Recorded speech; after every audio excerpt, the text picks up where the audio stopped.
Hotman sebut Peggy bisa divonis bebas demi hukum dalam kasus pembunuhan Vina Cirebon. Di dalam BAP tahun 2024, 5 terpidana menyatakan Peggy tidak terlibat. 1 terpidana mengatakan terlibat. 5 lawan 1. Kalau 5 lawan 1, harusnya kan yang menangnya suara terbanyak dong. Hotman Paris Hutapea, kuasa hukum keluarga Vina Arsita Dewi alias Vina Cirebon mengatakan, tak tertutup kemungkinan tersangka Peggy Setiawan diputus tak bersalah oleh pengadilan.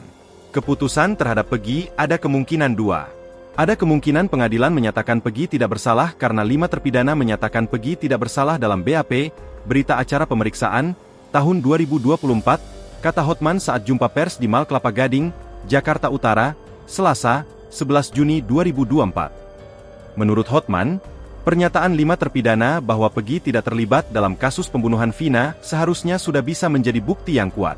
1 terpidana menyatakan, Peggy adalah pelaku. 5 lawan 1 mana yang berlaku? Secara logika hukum, 5 yang menyatakan Peggy tidak bersalah itu yang berlaku, imbuh dia. Harusnya, walaupun di dalam KUHP tidak diatur, harusnya Peggy itu tidak tersangka karena 5 menyatakan dia tidak terlibat. 1 menyatakan terlibat. Tapi sekarang terus difokuskan kepada Peggy. Mungkin targetnya oleh penyidik, yang penting ada 1 orang yang divonis, biar masyarakat puas. Kemungkinan lainnya, Peggy bisa dinyatakan bersalah apabila hakim berpendapat cukup membutuhkan 2 alat bukti untuk mengungkap kasus pembunuhan Vina. Jadi, kemungkinan Peggy ada bebas dan tidak bebas, kata Hotman. Penyidikan yang hanya berfokus pada Peggy, menurut Hotman, tak akan membuat kasus Vina terungkap secara terang benderang. Pasalnya, sampai saat ini, kuasa hukum dan keluarga Vina belum bisa menerima apabila 2 DPO lain tidak diselidiki lagi dan dihapuskan begitu saja.